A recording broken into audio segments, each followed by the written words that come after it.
Oh, I love that Adam Schiff was that disappointed. Republican leaders say, well, serves them right. Will this be enough to get both sides to come to the table and compromise?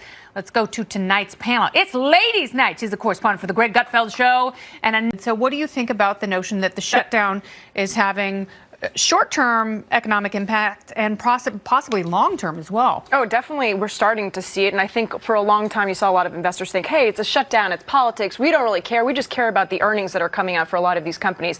It is affecting it. The White House came out just this week saying that it's actually going to be double what they expected in terms of loss per week. So you have this situation. You have 800,000 employees. However, it begs the question of how many of those employees are actually essential now, because you have so many that are non-essential. Did we need them in the first place? So is there some rejigging that we could do with these and with the energy and oil gas leases? That's going to extend the shutdown even more. They could, but, there's the other question of unemployment benefits. We saw a huge uptick in federal workers. Well, in the meantime, they're trying to put food on the table. Families in need. Yeah. And God bless them. But, there's always the other side of it. And Christina kind of brings this up, like, do we really need these 800,000? But it's unfortunate because then you sound insensitive, right? I don't want to mention that on air because you have so many people. You're talking to a libertarian audience. I know, but at the same time, deal in insensitivity. These people, they are struggling. Bitcoin. And they're struggling. And to your point too, that I heard one guy that's a paramedic on the side now, just because it's discouraging people actually to become. And that person is David Lee Roth.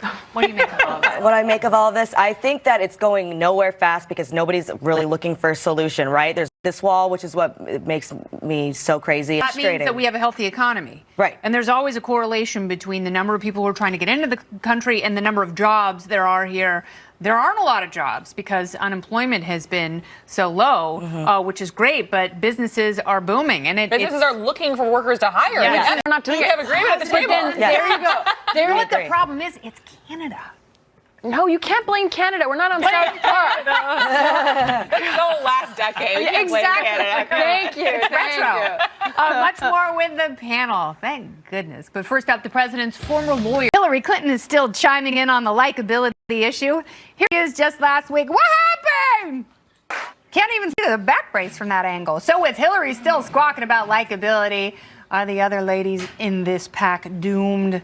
Tonight's Ladies' Night, and everyone is back. Kat, Maddie, and Christina. Kat, I will start with you because obviously there is something to overcome because we have not yet had a female president. We almost did in 2016, but here we are. Right. Absolutely. There is definitely something to overcome. I do think it's more difficult for a woman to run for political office than it is for a man. I think that sexism is a very real thing in this country.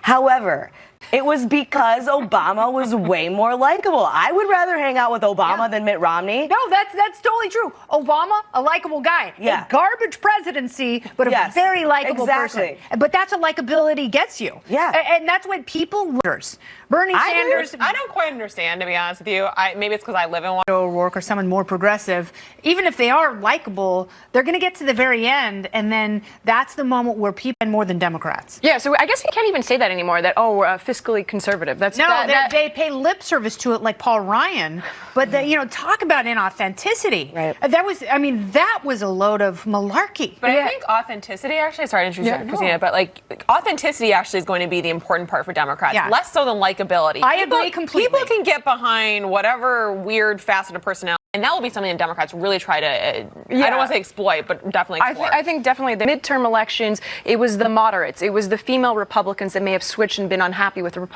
President Trump that decided to vote. So you can't really say that we're going all the way to the left because the core still is really, really relevant. And you see that with Beto O'Rourke. I'm gonna talk about Maxine Waters and AOC on the Financial Services Committee, but it goes to show, do you want someone who's going to out-Trump Trump? Or do you want someone who's going to beat him by being the kind of person that you want to hang out and do tequila shots with? Yeah, that makes more of a difference than it should, but it does make a huge difference. It does make a huge difference. I don't want to drink with them. I want to stay far away from them. No, I want to drink with you guys. I don't want to drink with them. Done and done. However, I want the presidency to be less powerful. I want it to be less meaningful. Less cult of personality. More art. People going to talk about. We're going to go to tequila shots and we'll let the we're going to be slurring. You know, they have drunk history. Maybe we need drunk politics. Hey. Oh, so down. Christina, Maddie, and Kat, thank you. All right, California Congresswoman Maddie.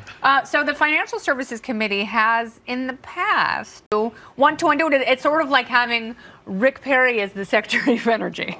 Yeah, you have a credit card that says small business on it from Amex. It's a totally different rule set than your regular Amex. Make a lot of money with those 29.9% The APRs. $30 billion they were probably not. We're going to find out if they were tipping Alexander Cortez properly at FlatFix, the Mexican. Interesting because, you know, you have people like Elizabeth Warren who make fun of the president for saying you can make money during bubbles.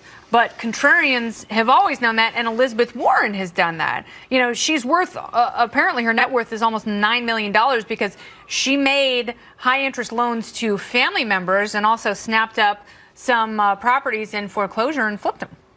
I commend. And with background, it is amazing in itself, and it shows you that it's only going to probably grow for her. Again, it depends on if power keeps growing. Like, nothing's going to happen for a couple years anyway. This has to just get a couple of years. Oh, well, hopefully, fingers crossed. Jonas, thank you so much. Great to talk to you. All right, more than 70,000 Americans died. Go any further, I'd like to wish a very happy 97th birthday to the great Betty White. Betty, we hope you have a wonderful night, but don't drink too much because we wouldn't want you to end up on a video series called Golden Girls Gone Wild. Woo! Blow out your candles, girl, because this is the topical storm topic number 1. It's Thirsty Thursday, and that means it's time to find out whose car keys we should take away because this is viewer mail. David, he starts off with, Kennedy, you are a crazy woman. David, don't assume my gender.